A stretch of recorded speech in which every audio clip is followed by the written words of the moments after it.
Aurangzeb files, क्रूरता और कट्टरवाद का काला इतिहास। तो हम ऐसा कदम उठाने पर मजबूर होंगे जो आला हजरत को पसंद नहीं आएगा। मुगलों के बारे में हम बचपन से पढ़ते आ रहे हैं। वैसे तो हमें इतिहास बहुत ही शॉर्टकट में पढ़ाया जाता है और फिर भी उसमें भी मुगल ही मुगल भरे होते हैं। मुगलों के पहले क्या था, मुगल बादशाहों के अलावा भारत में और कौन कौन से महान राजा हुए हैं, इन चीज़ों के बारे में तो बहुत ही कम बताया जाता है। आज मैं जिस मुगल बादशाह के बारे में बताने जा रहा हूँ वो शायद मुगलों का सबसे कंट्रोवर्शियल राजा था, और वो है औरंगजेब। सुन, अपन लोमड़ी तो तेज है, होगा नहीं बातों में गुम। सुन, अपन कानों को खोल और तभी बड़ी बात है ये सुन सुन। हम लोग जानते ही क्या है आखिर औरंगजेब के बारे में, बस वही सब आम बातें, जैसे कि वो भारत पर रूल करने वाला छठवां मुगल बादशाह था। वो शाहजहां और मुमताज़ महल का तीसरा बेटा था। औरंगजेब ने 1658 से 1707 तक गद्दी संभाली और उसके टाइम में मुगल साम्राज्य ने बहुत तरक्की की। लेकिन क्या आप जानते हैं कि वामपंथी इतिहासकारों यानी लेफ्टिस्ट हिस्टोरियंस की किताबों में दिखाई गई औरंगजेब की सफेद पोश इमेज के पीछे उसका एक जालिम और भयानक चेहरा छिपा है। आज मैं वो सारे कड़वे राज आपको बताने वाला हूँ। उससे पहले आप वीडियो को लाइक और सब्सक्राइब करना मत भूलिएगा। चैप्टर 1, दारा शुकोह की हत्या। औरंगजेब एक बेहद बेरहम, कट्टरपंथी और ऑर्थोडॉक्स सोच वाला बंदा था। उसका पिता शाहजहां अपने सबसे बड़े बेटे दारा शुकोह को अपनी गद्दी देने वाला था, लेकिन औरंगजेब को खुद गद्दी का लालच था। वो मुगलों की पुरानी कहावत थी ना, तख्त या ताबूत, उस पर पूरा यकीन करता था। उसने अपने भाई मुराद के साथ मिलकर प्लान बनाया। दोनों ने दारा शुकोह पर हमला कर दिया। 3 बार इसके साथ जंग लड़ने के बाद दारा शुकोह की हालत पतली हो गई। दिल्ली से भागकर उसने सिंध में पनाह ली कि शहजादा बुलंद इकबाल दारा शिकोह आपके आने की खबर सुनकर दिल्ली से फरार हो गए हैं। लेकिन औरंगजेब तो गजब का सन की फैनेटिक था, मार के ही दम लेने वाला था। तो उसने अपने आदमी सिंध में भेजे।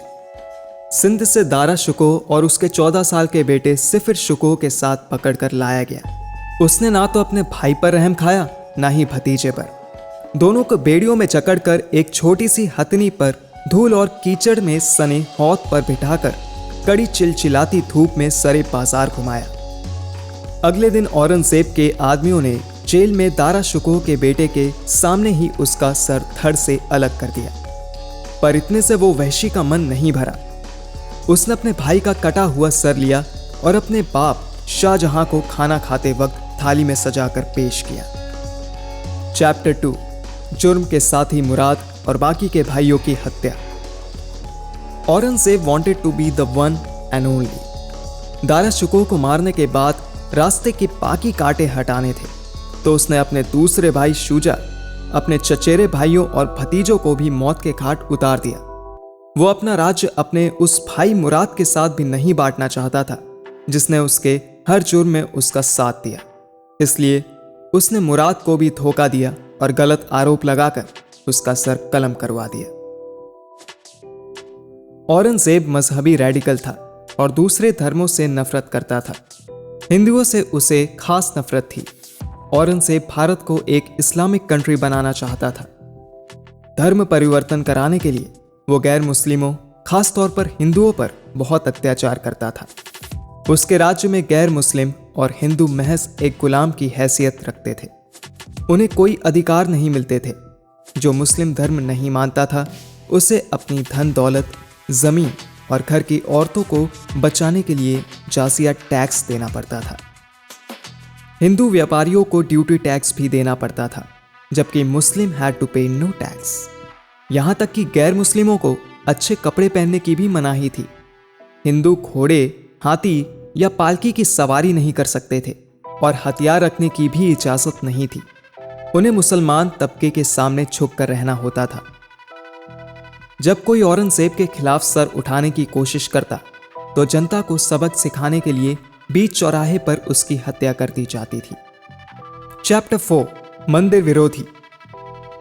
औरंगजेब हिंदू धर्म से इतनी नफरत करता था कि उसने अपने टाइम में सैकड़ों मंदिर तुड़वा डाले और कोई भी नया मंदिर बनाने पर बैन लगाया। सन 1669 में उसने नया रूल निकाला कि काफिरों के सारे स्कूलों और मंदिरों को गिरा दिया जाए। इसी रूल के दायरे में काशी विश्वनाथ मंदिर और मथुरा का केशव राय मंदिर को भी तोड़ दिया गया। उसने उज्जैन, चित्तौड़, बुंदेलखंड, महाराष्ट्र, गुजरात, कर्नाटक, उड़ीसा और राजस्थान के भी कई प्राचीन मंदिरों को तोड़वाया। इसके अलावा अब उसने देखा कि गुजरात के सोमनाथ मंदिर के बचे कुचे अवशेषों में फिर से पूजा शुरू हो गई है, तो उसने अपनी सेना भेजकर वहां भयानक कत्लेआम करवाया। औरंगजेब ने जब कश्मीरी ब्राह्मणों को इस्लाम कबूल करने पर मजबूर कर दिया तो उन्होंने सिखों के 9वें गुरु तेग बहादुर से मदद मांगी। तेग बहादुर ने औरंगजेब को चुनौती दी कि अगर औरंगजेब ने उन्हें इस्लाम कबूल करवा दिया तो सभी सनातनी इस्लाम कबूल कर लेंगे। औरंगजेब ने पहले तो गुरु तेग बहादुर को लालच देना चाहा, पर ना मानने पर जुल्मो सितम का सिलसिला शुरू कर दिया। बेहद क्रूरतापूर्वक गुरु जी के प्रिय शिष्यों को मौत के घाट उतारा जाने लगा और पिंजरे में बंद गुरु तेग बहादुर जी को यह दृश्य देखने के लिए मजबूर कर दिया गया। सबसे पहले भाई मतीदास को बांधकर आरी से चीरा गया, फिर भाई दयाल सिंह को पानी से भरी देग में उबालकर मार डाला गया। आखिर में भाई सतीदास को रुई में लपेटकर जिंदा जला दिया गया। अंत में गुरु तेग बहादुर को चांदनी चौक में मुगल बादशाह के क्रूर जल्लादों ने गुरु जी का सर धड़ से अलग कर दिया। जिस स्थान पर गुरु तेग बहादुर का शीश यानी कि सिर काटा गया था वो जगह दिल्ली में है और अब सीसगंज गुरुद्वारे के नाम से जानी जाती है। चैप्टर 6, संभाजी पर बरपाया कहर। औरंगजेब ने छत्रपति शिवाजी महाराज के बेटे संभाजी महाराज पर जो टॉर्चर किए उससे तो इंसानियत भी शर्मसार हो जाती है। शिवाजी के बाद संभाजी ने उनकी राजगद्दी संभाली, लेकिन उनके अपने ही लोगों ने उन्हें धोखा दिया। इस तरह संभाजी मुगलों के चंगुल में जा फंसे। औरंगजेब ने उनकी जान बख्शने के बदले इस्लाम अपनाने को कहा, लेकिन जब संभाजी ने उसके सामने घुटने नहीं टेके तो सबसे पहले संभाजी महाराज की जीभ काटकर उन्हें रात भर तड़पने के लिए छोड़ दिया गया। फिर लोहे की गर्म सलाखें खोपकर उनकी आंखें तक निकाल ली गईं, लेकिन फिर भी संभाजी महाराज ने अपने धर्म और राष्ट्र की रक्षा को अपनी जान से बढ़कर माना और धर्म बदलने से इनकार कर दिया। अंत में औरंगजेब ने संभाजी महाराज को मार डाला। चैप्टर 7, दोस्त से दगा।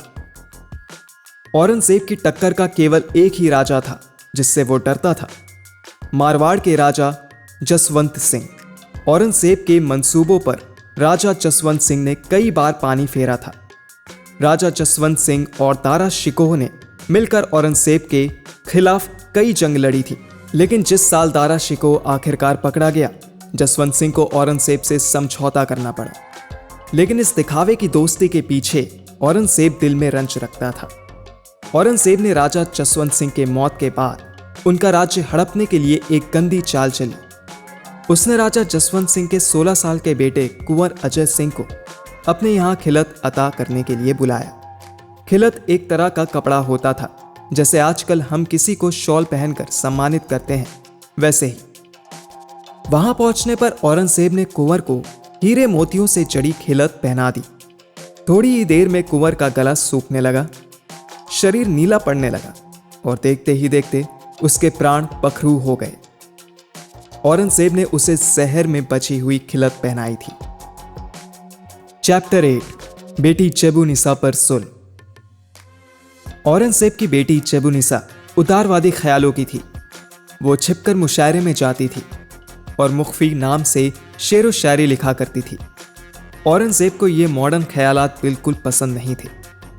औरंगजेब ने उससे चिढ़कर उसे भी जेल में डलवा दिया। ताउम्र जेल में काटने के बाद उसकी मौत हो गई। दिल्ली का सलीमगढ़ किला ही वो जेल है और कहते हैं कि वो आज भी हॉन्टेड है। समरी, ये सब सुनकर अंदाजा लगा ही सकते हैं कि औरंगजेब एक कोल्ड ब्लडेड किलर था और औरंगजेब की क्रूरल्टी की दास्तां यहां खत्म नहीं हो जाती। ऐसी अनगिनत कहानियां, घटनाएं हैं जो केवल हिस्ट्री बुक्स में ही नहीं लिखी गई, बल्कि लोगों के जरिए पीढ़ी दर पीढ़ी मुंह जबानी चलती गई। अगर आज इस बात का हिसाब लगाएं कि औरंगजेब ने अपनी जिंदगी में कितने खून बहाए, कितने जुल्म किए, तो हिसाब का रजिस्टर लाल हो जाएगा। 1707 में मराठों के साथ युद्ध में वीर छत्रसाल के हाथों औरंगजेब मारा गया और इसी के साथ उसके बेरहम शासन का अंत हुआ। काली बातें यहाँ छुपी खोया सच है, फंदो जालों में अंधे सालों से गुम, लुटी पड़ी इंसाफ की बाजारें हैं सुन, पूंजी है डर की खदाने तू सुन, क्या बोले तुझे कान में तोल के, जहर को शरबत बोल के, काटे नींद में वो बाल फिर सुबह तैयार होके शहर घूम टोपी बेचते, तो ना कोई सगा यहाँ पे जो दगा भी ना दे और ला दे नतीजे ना दबा के बातें वो लगा के आग हुए गुम, 5 साल बाद बेची बाल्टी में पानी की बूंद सुन, अपन लोमड़ी तो तेज है होगा नहीं बातों में गुम सुन, अपन कानों को खोल और तभी बड़ी बात है ये सुन सुन।